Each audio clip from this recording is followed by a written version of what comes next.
마가복음 연속설교, 복음의 시작, 믿음의 출발 15번째 시간. 오늘 우리는 마가복음 7장 24절에서 30절 말씀을 중심으로 크다고 칭찬받는 믿음이라는 제목을 가지고 말씀을 나누겠습니다. 사람이 살아가면서 원하는 많은 욕구가 있는데 그 중 하나는 인정 욕구입니다. 사람들에게 인정받고 칭찬받는 그 욕구가 우리 모두에게 다 있다는 것입니다. 참 잘했어, 대단해, 이러한 칭찬받기를 원하는 것은 우리 모두가 가지고 있는 공통된 마음이 아닐까 합니다. 교회 안에서도 칭찬받는 요구가 이어져서 우리는 신앙생활 하면서도 누구에게 나의 신앙을 인정받기를 원하고 또 잘했다는 말을 듣기를 갈망합니다. 자신이 원하는 대로 인정받지 못하거나 칭찬을 충분히 받지 못하면 그로 인해서 섭섭하다고 섭섭마귀에 걸리는 일이 일어나곤 합니다. 다 인정받고 싶어서 내가 기대하는 만큼 인정받지 못해서 일어나는 현상들입니다. 이렇게 신앙 안에서도 인정과 칭찬을 받기 원하는 우리가 만약 예수님으로부터 직접 칭찬을 받는다면 어떨까요? 그것도 믿음이 크다라고, 큰 믿음을 가졌다고 칭찬을 받는다면 어떨까요? 겨우 사람들에게 칭찬을 받아도 기분이 좋고 칭찬을 받지 못해서 시험까지 드는 우리가 예수님으로부터 믿음이 크다라고 칭찬을 받는다면 대단히 기쁘고 매우 환상적인 일일 것입니다. 그러면 믿음 생활에서 주님께 칭찬을 받는 그런 기쁨을 맛보기 위해서 우리는 예수님께서 어떠한 믿음을 칭찬하셨는가 알아야 할 필요가 있습니다. 어떠한 믿음을 칭찬하셨는지 알아야만 우리도 그 믿음을 가질 수 있도록 애쓸 수 있기 때문에 그렇습니다.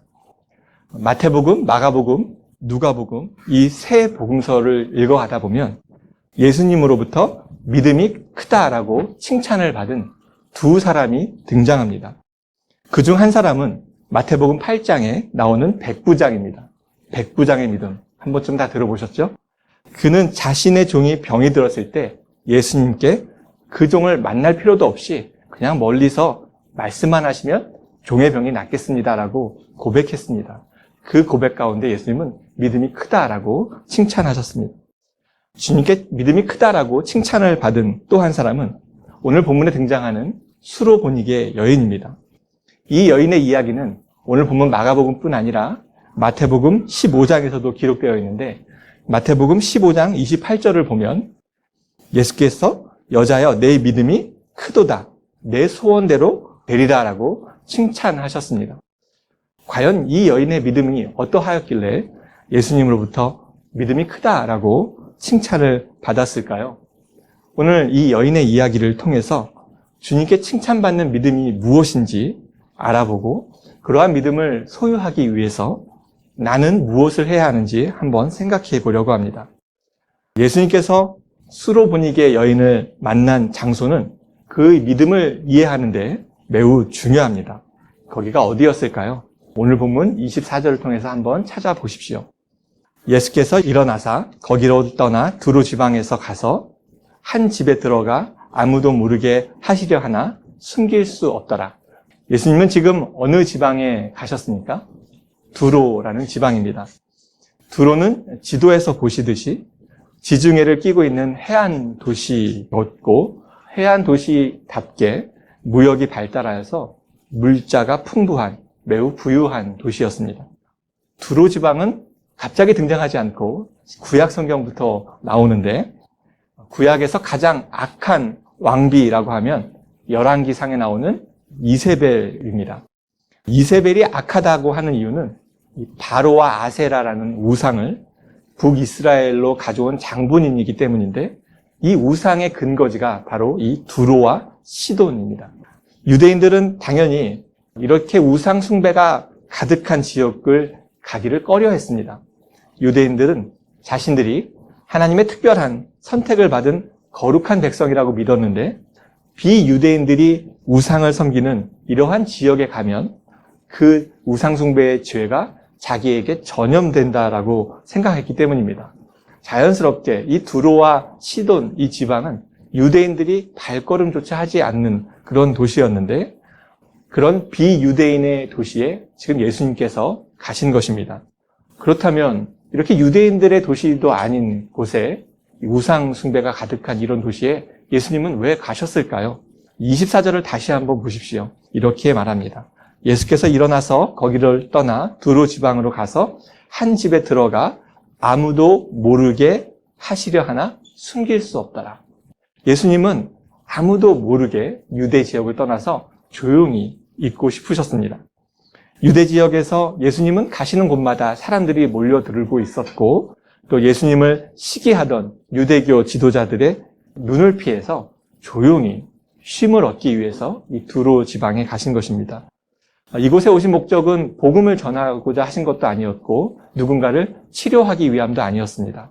쉬러 오셨는데 그러나 이런 예수님의 바람은 이루어지지 않았습니다. 예수님의 존재가 숨겨질 수가 없었기 때문입니다. 쉼을 얻기 위해 두로에 오신 예수님의 계획은 특히 한 사람의 방문으로 인해서 방해를 받았습니다. 누가 어떠한 이유로 예수님을 찾았을까요? 이어지는 25절에서 확인해 보십시오. 이에 더러운 귀신 들린 어린 딸을 둔 한 여자가 예수의 소문을 듣고 곧 와서 그 발 아래에 엎드리니 삶의 큰 문제를 가지고 있던 한 여인이 주님을 찾아왔습니다. 이 여인은 어떠한 문제를 가지고 있었습니까? 어린 딸이 귀신 들렸다라는 문제를 가지고 있었습니다. 자식이 아프다는 것이 어떠한 의미인지 부모님들은 더 잘 아실 것입니다. 차라리 내가 아프고 말지 이러한 마음이 아픈 자녀를 바라보는 부모의 심정 아닙니까? 그런데 여기 예수님께 나온 여인의 딸은 몸이 아픈 것이 아니라 귀신에 들려 있었습니다. 몸이 아프면 의사도 찾아가 보고 약도 먹어보고 할 텐데 더러운 귀신에 들린 딸은 부모가 아무리 능력이 있어도 어떻게 할 수가 없는 문제였습니다. 그래서 이 어머니는 예수님을 직접 찾아왔습니다. 그렇다면 이 여인은 어떠한 사람이었을까요? 26절은 이 여인에 대해서 우리에게 작은 힌트를 주고 있습니다. 그 여자는 헬라인이요 수로보니게 족속이라 자기 딸에게서 귀신 쫓아내 주시기를 간구하거늘. 이 여인에 대해서 두 가지를 설명하고 있습니다. 첫째는 헬라인이었고 두 번째는 수로보니게 족속입니다. 수로보니게라는 말은 수로 지방의 보니게 지역을 의미합니다. 그러니까 수로보니게라는 지역 출신이다라는 뜻입니다. 그런데 우리가 주목해야 할 점은 이 여인이 헬라인이었다라는 점입니다. 헬라인이라는 말은 단지 이 여인이 유대인이 아니었다는 것을 의미하지는 않습니다. 우리가 뉴요커, 파리지앵이라고 표현을 할 때 어떠한 의미를 가지고 있습니까? 단지 뉴욕에 사는 사람, 파리에 사는 사람 이것만을 의미하는 것은 아닙니다. 뉴욕과 파리의 문화와 사회를 잘 알고 그 문화를 누리는 익숙한 사람이라는 의미를 뉴요커, 파리지앵이 담고 있는 것입니다. 마찬가지로 헬라인이라는 말 속에는 이 여인이 이미 그리스어를 사용하고 헬라 문화를 누릴 만큼 높은 수준의 교육과 부유함을 가지고 있었다라는 것을 담고 있습니다. 그러므로 이 여인은 당시 사회에서 배울 만큼 배운 여인이었고 남부러울 것이 없는 높은 상류 문화를 누리고 있었다라는 것입니다. 그러한 여인이 지금 예수님을 찾아와서 그 발 아래에 엎드렸습니다. 지금까지 말씀드린 상황을 고려해 보면 예수님께 엎드리기까지 이 여인은 많은 장벽을 넘어야 했습니다. 무엇보다 여자로서 남자 앞에 나와서 엎드려야 했습니다. 여성과 남성이 동등한 지위를 누리지 못한 시대에서 여성이 먼저 남자를 찾아와서 그 발 아래 엎드렸다는 것은 쉽지 않은 장벽이었습니다. 또한 유대인과 비유대인이라는 장벽도 있었습니다. 앞에서 말씀드렸듯이 유대인들은 비유대인을 죄인이라고 무시하고 심지어 짐승같이 취급했는데 그러한 유대인 앞에 헬라인으로서 높은 수준의 문화를 누리는 사람으로서 나와서 엎드렸다는 것은 큰 장벽을 넘어선 것입니다. 이 여인은 헬라인이라는 상류 문화를 누리는 계층이었습니다. 반면에 예수님은 유대인들조차 시골 촌동네라고 손가락질하던 갈릴리 출신입니다. 상류 문화를 누리던 부인으로서 이 시골 촌뜨기 출신 예수님의 발 앞에 엎드리기까지 분명히 또 넘어야 할 높은 장벽이 있었습니다. 하지만 이러한 모든 장벽을 뛰어넘고 예수님 앞에 나와서 그 발 아래 엎드린 것입니다. 예수님을 하나님의 아들과 구원자, 그리고 내 인생의 주님으로 고백하기까지 우리 각자에게도 해결해야 하고 넘어야 할 믿음의 장벽이 존재합니다. 여러분 각자에게는 어떠한 믿음의 장벽이 있습니까? 나에게는 어떠한 믿음의 장벽이 있는지 파악하고 계십니까? 내 안에 믿음의 장벽이 무엇인지 알지 못하면 믿음은 늘 제자리만 맴돌고 주님 앞에 엎드릴 수 없는 성장하지 못하는 믿음만을 갖게 될 것입니다. 여러 장벽들이 있을 텐데 우리에게 가장 큰 장벽이 있다면 내 생각이 옳다는 고집이라는 장벽입니다.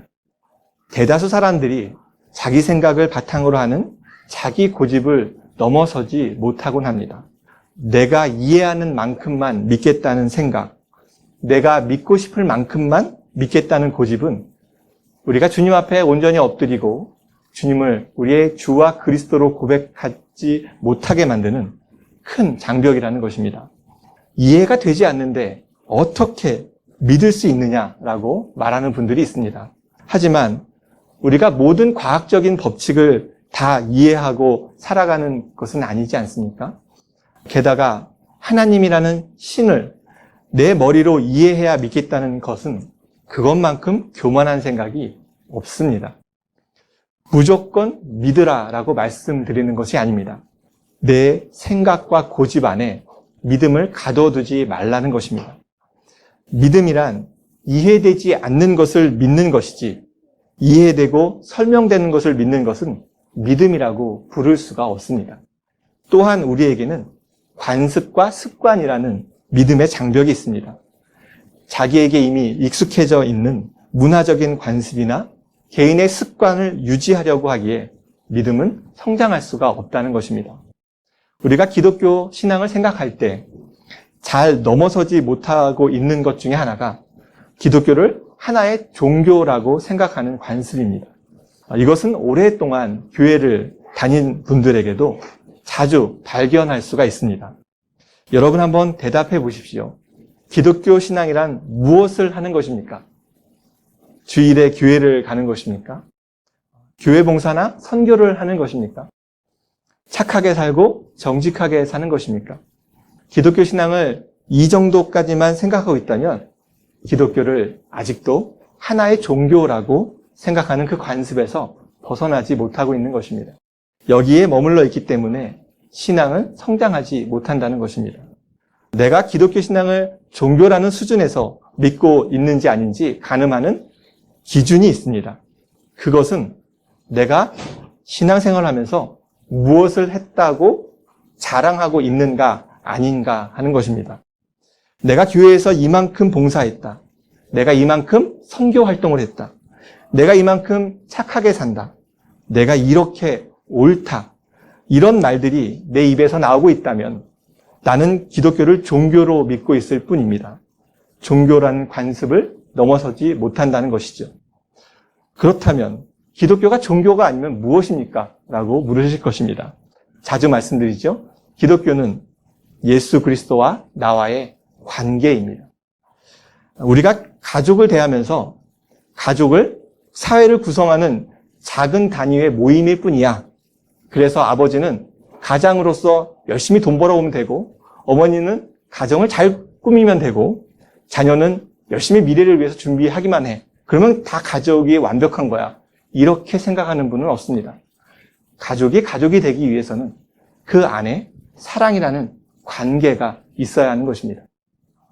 마찬가지로 기독교 신앙이 주님과의 관계라는 것은 내가 예수님을 구원자로 믿고 주님을 주님으로서 마음을 다해 따르는 관계 안에 있어야 한다는 것입니다.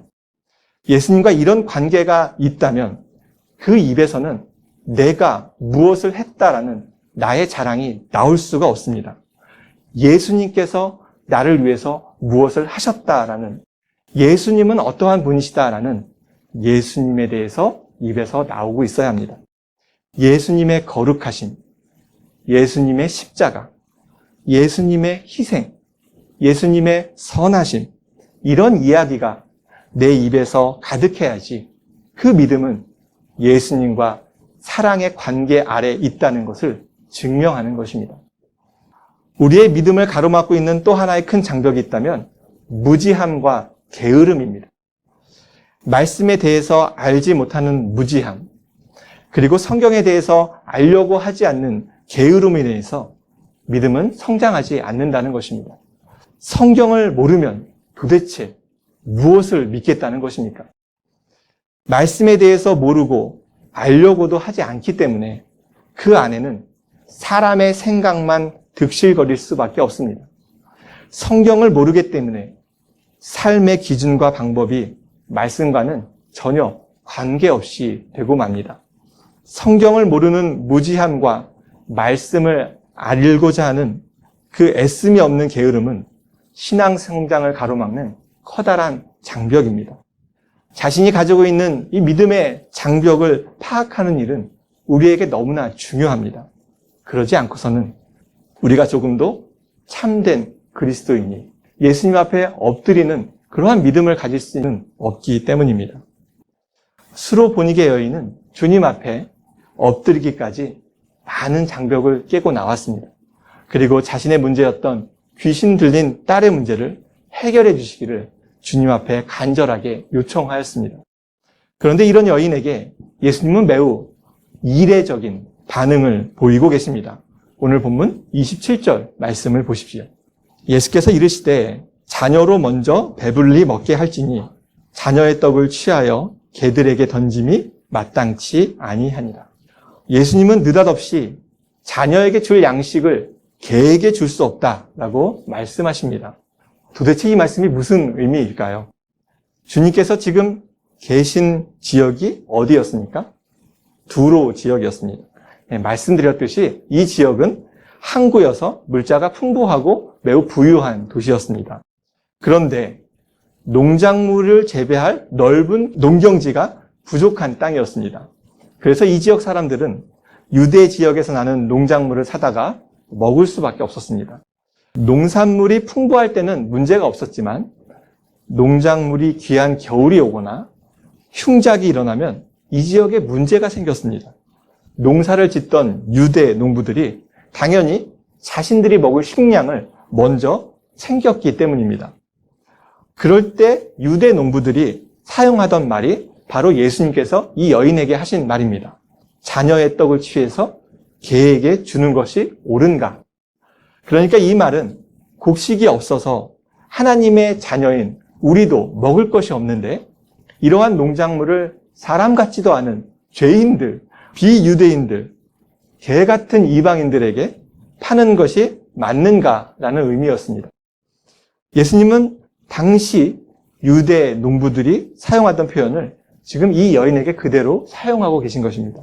다르게 말하면 예수님의 능력은 하나님의 자녀들을 위한 것이지 개와 같은 비유대인들을 위한 것이 아니다라고 이 여인의 요청을 한마디로 거절하신 것입니다. 예수님의 이런 말과 행동은 과연 우리가 알고 있는 예수님이 맞나 싶을 만큼 너무나 냉정하고 무례하기까지 합니다. 그냥 고쳐주기 싫으시면 좋은 말로 얼마든지 물리치실 수 있으실 텐데 굳이 개라고까지 취급하시면서 인간을 모욕하고 예의 없게 하시는가 이러한 생각이 듭니다. 만약 여러분이 이 여인이었다고 한번 가정해 보십시오. 문제 해결을 위해서 많은 장벽을 넘고 무릎까지 꿇고 간절하게 나의 딸의 귀신 들린 문제를 해결해 주십시오라고 간구하고 있는데 돌아오는 말은 너는 개야. 예수님께서 그렇게 말씀하신다면 여러분은 어떻게 반응하시겠습니까? 대부분 우리는 아니 내가 개라고? 도대체 나를 뭘로 보는 거야? 이렇게 나를 무시할 수 있어? 이러한 반응이 가장 먼저 나오지 않을까 싶습니다. 왜 이러한 반응이 나옵니까? 자존심이 상했기 때문입니다. 우리가 믿음 생활을 하면서 가장 많이 넘어지고 또한 넘지 못하는 장벽이 있다면 이 자존심의 문제입니다. 하지만 믿음이 성장하기 위해서 이 자존심으로 대표되는 자기 자신, 이 자아의 문제는 반드시 넘어서야 합니다. 얼마나 많은 사람이 신앙생활 중에 이 자존심 때문에 넘어지는지 우리는 교회 안에서 자주 볼 수 있습니다. 나를 알아주지 않는다라는 이유로 분노하고 자신을 인정해주지 않는다는 이유로 교회를 험담하고 심지어 교회를 떠나는 일까지 비일비재하게 일어나곤 합니다. 다 자존심 때문에 일어나는 일들입니다. 반대로 생각해보면 자기 자존심 때문에 신앙생활을 하는 분들이 많이 있다는 것입니다. 교회 일을 열심히 해서 사람들에게 인정받고 좋은 신앙인이라고 좋은 소리 듣고 심지어 교회를 자기 마음대로 주무르며 자신을 드러내고자 교회를 다니는 분들이 많이 있다는 것입니다. 다 자기 자존심을 위해서 다니는 것입니다. 성도 여러분, 자존심 때문에 신앙생활 하지 마십시오. 신앙은 자기 자신을 증명하는 자리가 아닙니다. 오직 예수 그리스도를 증명하는 곳입니다. 예수님은 지금 이 여인을 개라고 부르시며 이 여인의 믿음을 테스트하고 계십니다. 자존심을 잔뜩 내려가면서 과연 어떻게 나오는지 보고 계신다는 것입니다. 이러한 테스트는 우리에게도 계속 일어날 것입니다. 이러한 테스트 앞에서 우리는 무엇을 해야 할까요? 예수님으로부터 개라고 불렸던 이 여인으로부터 답을 한번 찾아보십시오. 28절 말씀입니다. 여자가 대답하여 이르되 주여 올소이다마는 상 아래 개들도 아이들이 먹던 부스러기를 먹나이다. 놀랍게도 이 여인은 예수님을 향해서 가장 먼저 주여라고 부르고 있습니다.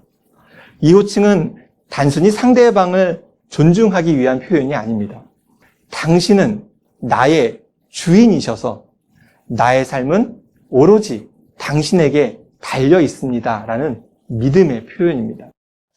자존심 때문에 분노하고 인정해주지 않는다고 섭섭할 때 우리는 스스로에게 반드시 질문해 보아야 합니다.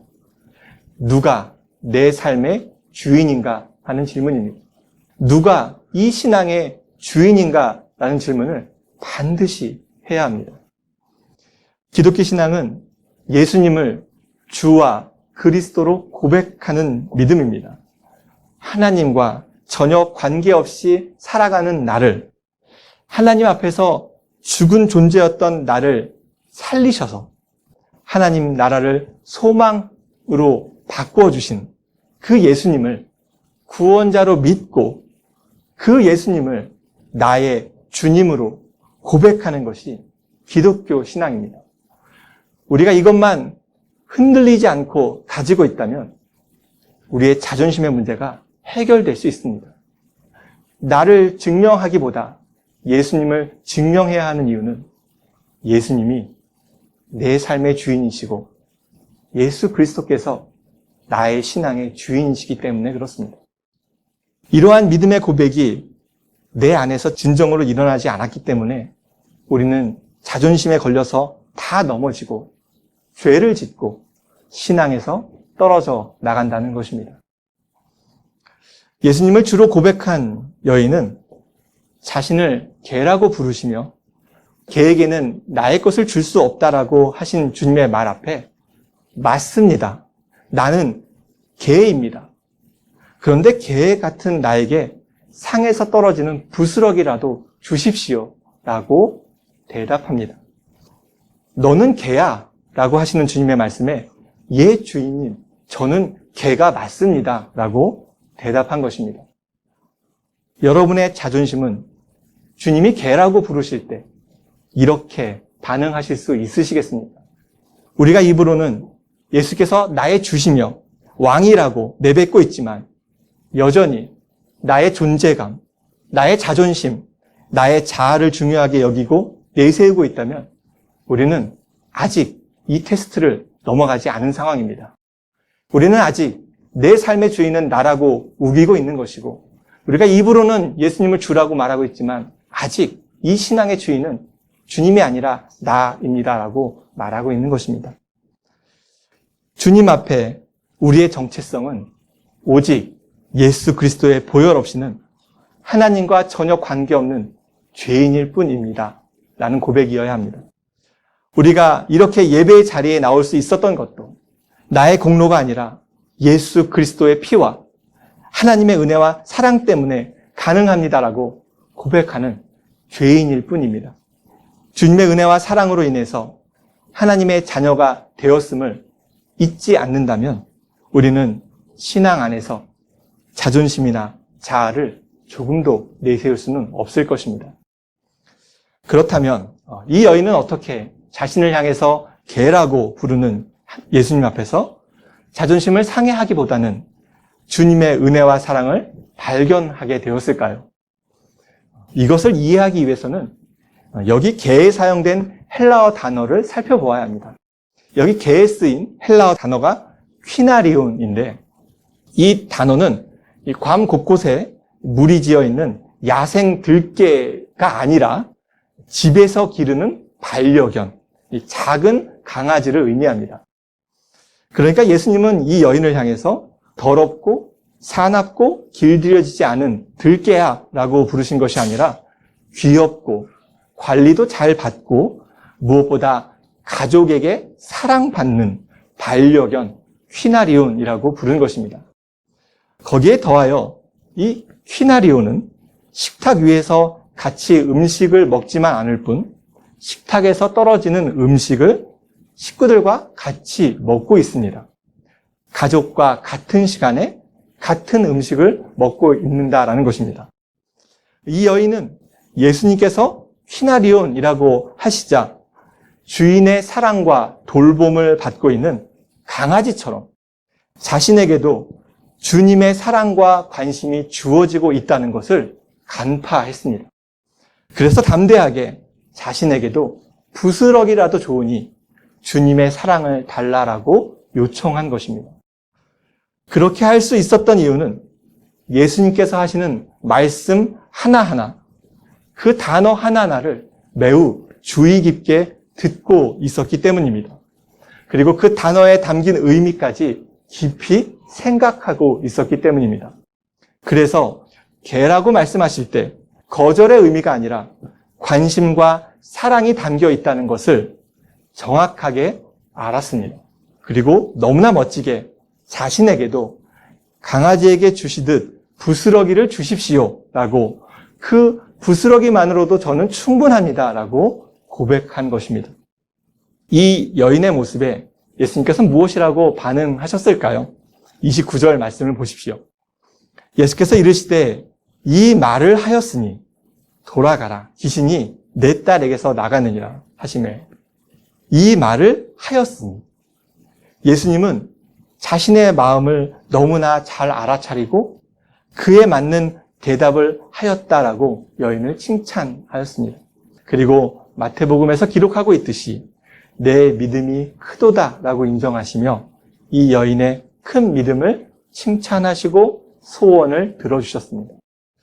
만약 이 여인이 자신의 요구만을 생각하고 있었다면 주님께서 딸을 고쳐주실 것인가 아닌가 이것만 중요했을 것입니다. 그래서 주님의 말을 거절의 말로 듣고 안 고쳐주실 것이면 마라 라고 자리를 일어났을지도 모르겠습니다.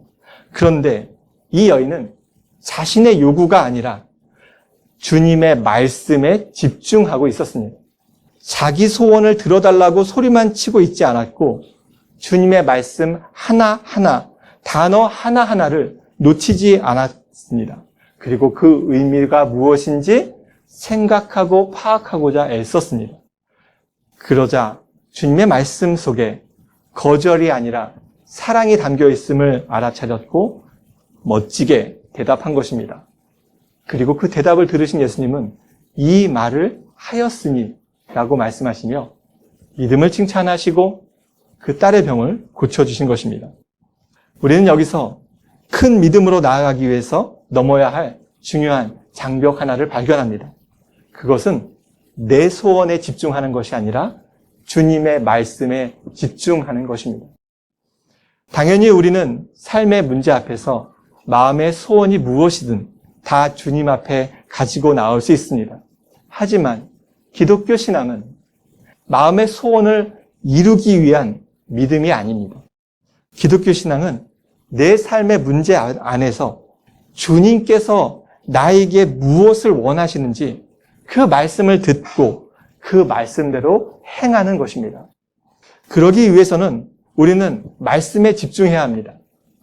지금 내 문제 가운데 주님이 무엇이라고 하시는지 말씀 하나하나에 집중해야 하고 그 말씀의 의미를 찾아야 하는 것이며 그 말씀에 따라 반응해야 하는 것입니다.